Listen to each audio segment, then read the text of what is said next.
Always great to be with you, Maria. Good morning. So let me kick it off with this move in Jerusalem. Does this decision undermine the Trump administration's efforts to broker peace between Israel and the Palestinians? Look, I'm just back from Saudi Arabia, and I know that the Saudis have been a great ally for the U.S. They're obviously doing a revolution there, and incredibly, now that all of the people, whether it's the U.S., the Saudis, they see Iran as the enemy, they're even getting together with Israel. So there's really been progress made. The Saudis and Israel, who would have thought that? And yet, now this, it seems to be dividing people again.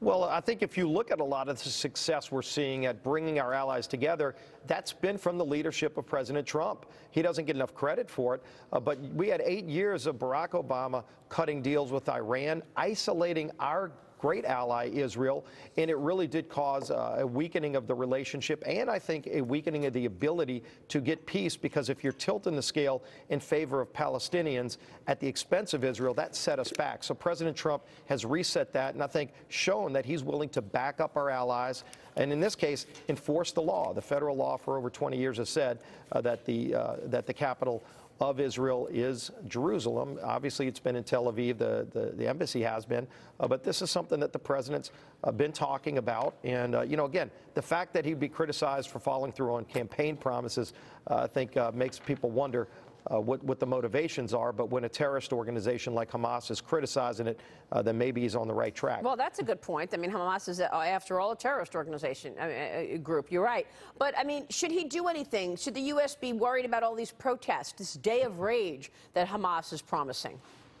You know, they've had days of rage for years and years, and we haven't gotten peace.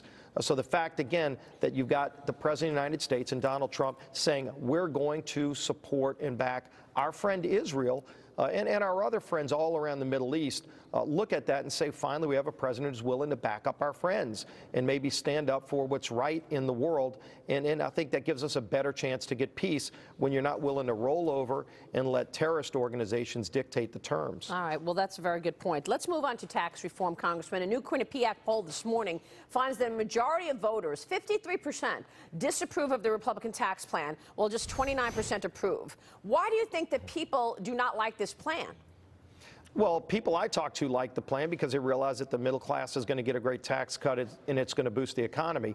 Depending on how you ask the question, and I haven't seen the question asked there, I mean, if you look at the media reports and what you hear Democrats in Congress say, is that it's going to be a lot of things that it's not. And all that they're doing is opposing tax cuts for middle class and hardworking families. So when you look at what our plan does, everybody that's actually done estimates on it will say average families are going to see about $1,200 back in their pockets. You're going to see economic growth. We're going to bring jobs back to America.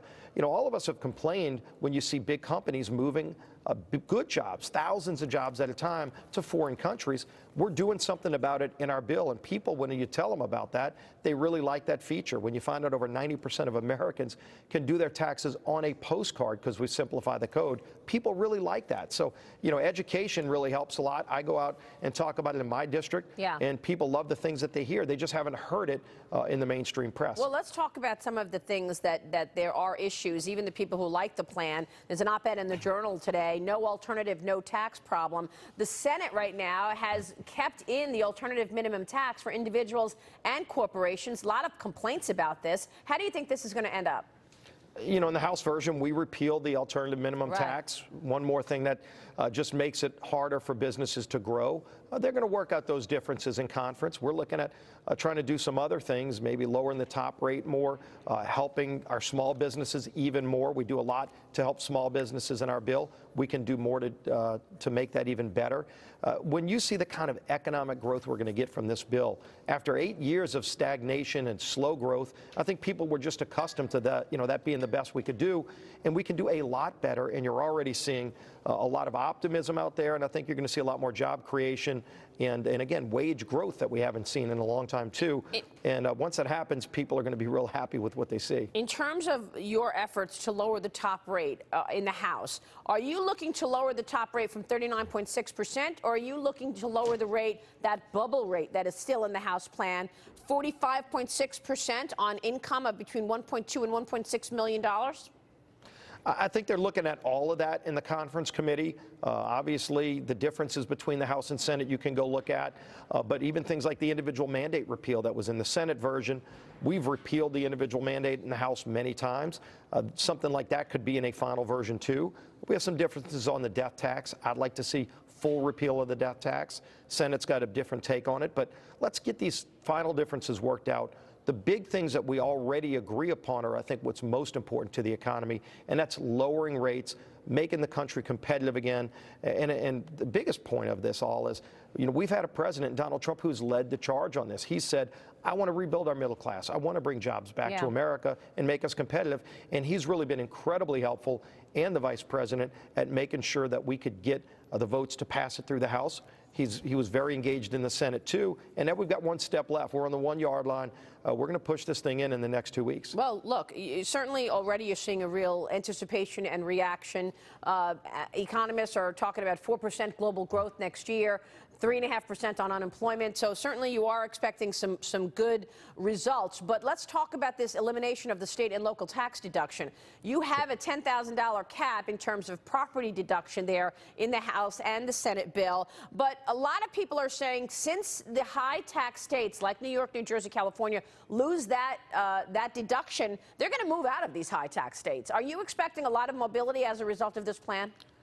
Well, you've already had dramatic mobility away from those states. Just go to Florida, go to Texas.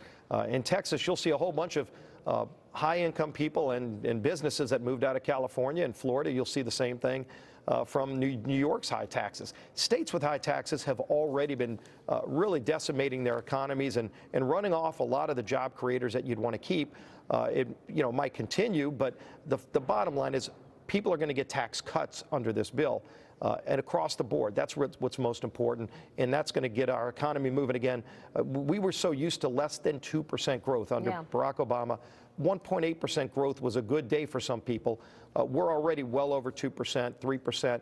If you break 4% growth on a regular basis, what that means to families that have been working hard and struggling to finally see wage growth, to finally see more money in their paychecks, that's going to be a really big win for the economy. Look, I totally agree. Everybody would like to see more money in their paycheck and lower taxes, but that's what I'm saying. I mean, some people feel that that's not the case because you are going to see that elimination of the deduction mean higher taxes for some people. Right. And well, I'm wondering, do you think that given the fact that the 10% of top earners pay 70% of the tax, are you cutting taxes on the people who actually pay taxes? I mean, I've been asking this question throughout this entire process because it's true. I mean, the top earners are paying all the tax, and they're also spending much of the money.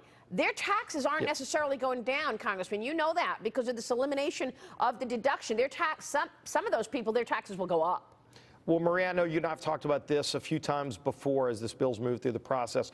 Each step of the way, we've worked harder to make sure that folks, even in high-income states like New York, New Jersey, California, and others, are going to get income tax relief as well. And if you look at the work that's being done in the conference committee to try to lower the top rate, that will help everybody across the country, but it's going to help especially people in those states like New York and California. What rate are you talking about? What, 35%? What's the rate being talked about? Well, they've got to work through, and anything you change on one side, you've got to make up for on the other side.